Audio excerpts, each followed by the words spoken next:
since we have invited an outside speaker to give the keynote address, but rather someone from the graduating class who can truly connect with our seniors. Frank has been involved in Science Olympiad, marching band, tennis, and Fellowship of Christian Athletes during his time here at Grand Haven High School. He has done all of that while still maintaining the #1 seat in the graduating class tonight. On a personal note, it's been a lot of fun to watch Frank mature and develop since his days of Young Bucks football. He is headed to the University of Michigan to study electrical engineering. Frank.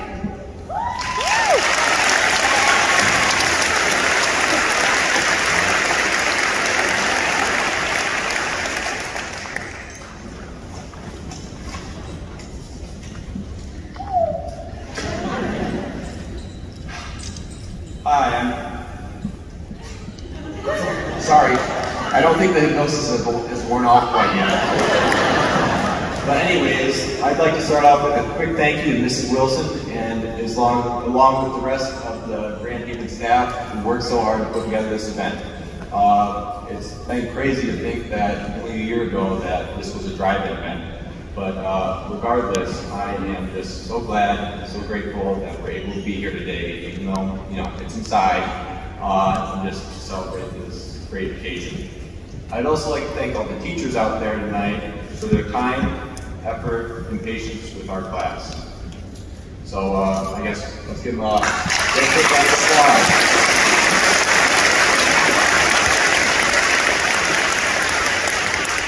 Now, when I was first asked to speak, I thought, wow, they really just let anybody get to speak, don't they?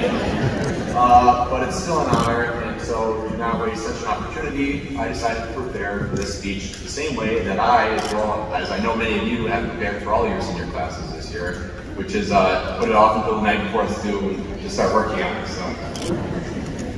Now, I think it's fair to say that we've had a high school experience quite unlike any other.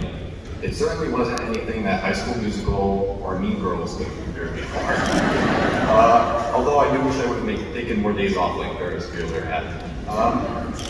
High school has been an overall enjoyable experience where I've made a lot of memories and lifelong friends. And although I haven't had the pleasure of speaking to all 442 other graduates, I would say you probably feel a similar way. Now, I'd say that our freshman year went pretty well as far as freshman year can go.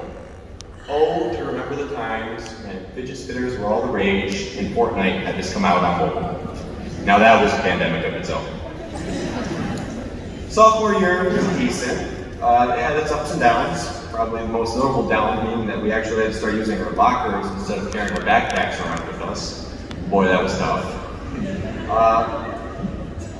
But we also got new microwaves that year from the Student Senate, and those sure do work well. Thanks, Student Senate. And of course, I can't forget, I remember seeing Catalina for the first time. Or, as I like to call it, the only event where I'll willingly watch men dance around in Speedos. And then there was that one incident where some quick mix concrete ended up in some of the boys' toilets that year. Man, what were they putting in those school lunches back then? Honestly. Thank you. And you know, I also remember that we had like a week and a half's worth of snow days that year. You know, who knew we could miss so much school in 1 year, right? Now, of course, I cannot forget about the crown jewel of our athletics program, the girls equestrian team. 2018 state champs, by the way, up there. So, and also, of course, watching the football games under the Friday night lights is a feeling that I will always cherish. Not that I ever sat in the student section though, because I was in the marching band. Yeah, I know, I'm a nerd.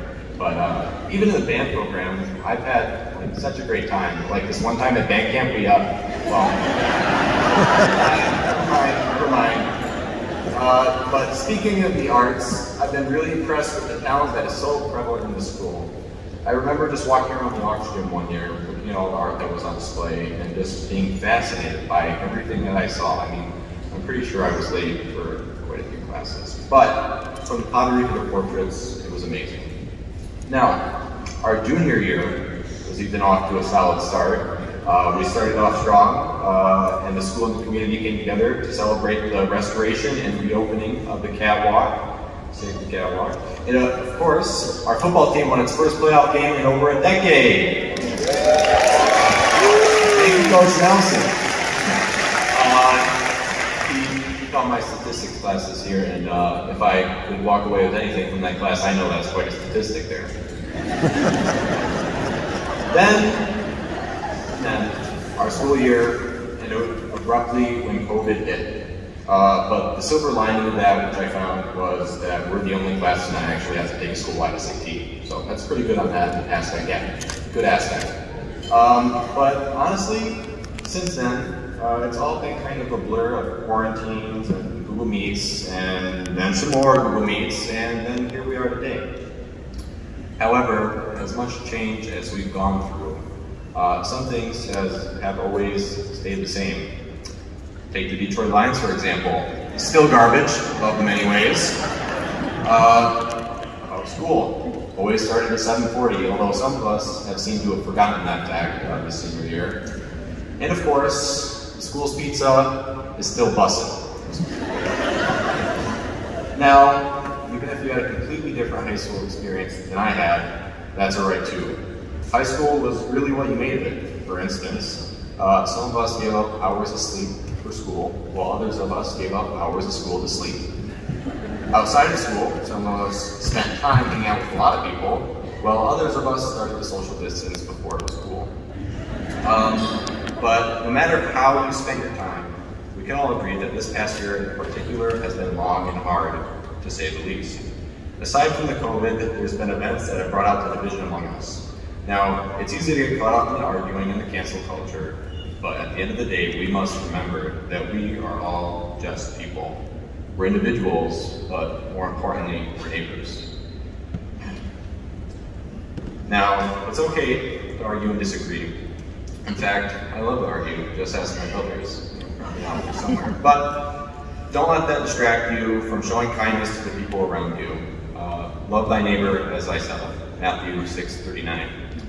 Now, loving your neighbor as yourself creates a culture of unity, and the goal of unity isn't conformity, but solidarity. To be unified is to care about the people and the well-being of them, even the ones you can't stand. Like, take for instance that really obnoxious underclassman who thinks that being loud means being funny. But anyways, it's especially important to love those people and care for those types of people, because that way we can all stand together when times get tough. So we're all here together now, celebrating this momentous occasion in the prime of our youth. So don't take this time that we're actually able to spend together in person for granted. Now, I know you're all sick of hearing, we live in strange times, and in the scope of history, although these times are strange, they certainly aren't unprecedented. Now, okay, I'm sorry in advance for making you have to think about history after the 10th grade, but hang with me for a second, okay? It was 1347 when the Black Death came to Europe, a plague that tore apart the continent and was responsible for about 25 million deaths just in that continent alone, which was about 1/3 of its population. But as tragic and as terrible as that was, they recovered. And soon thereafter, we got the Renaissance with its great advances in arts and sciences. We got the printing press, the microscope, and the Mona Lisa from this period. Even just over 100 years ago, 1918, there was the Spanish flu, an illness that wreaked havoc across the world. Yet again, humanity recovered, and then we had the Roaring '20s.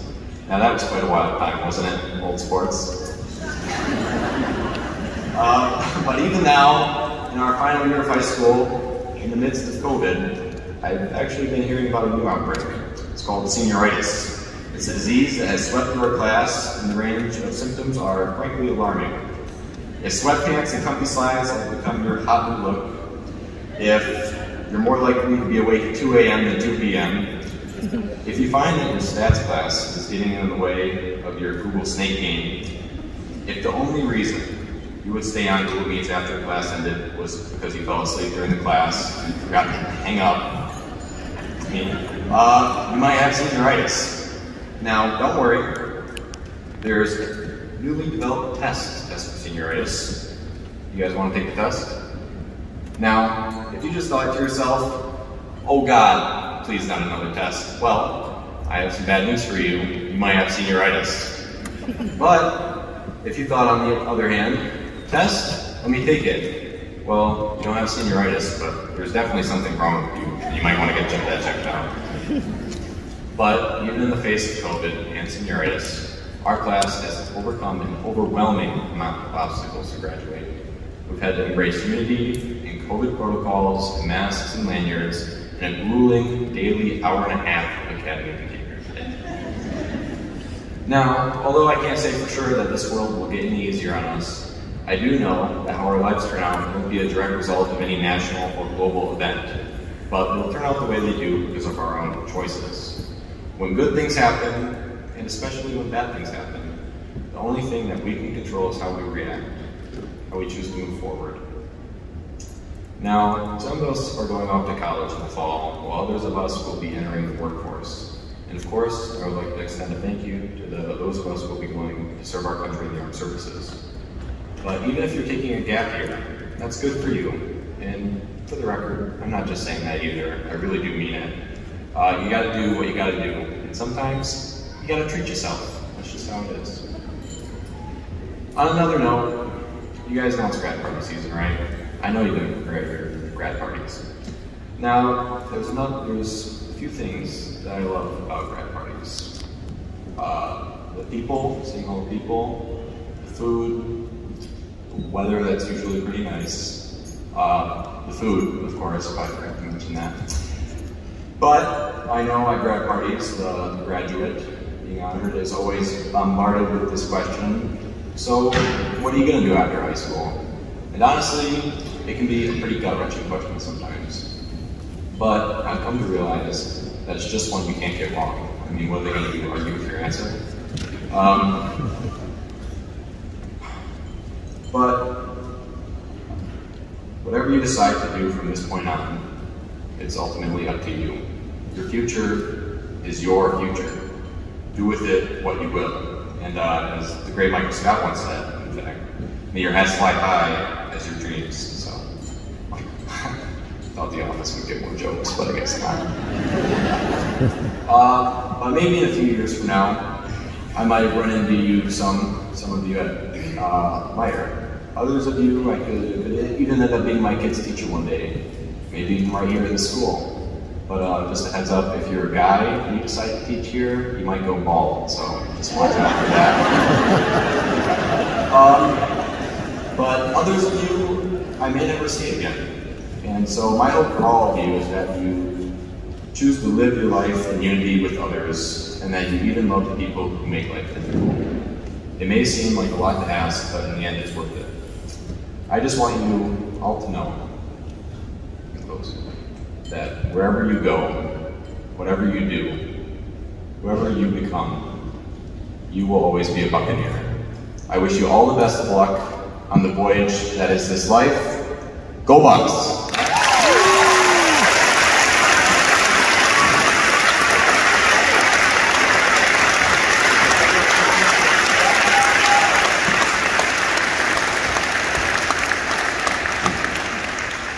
That's my boy.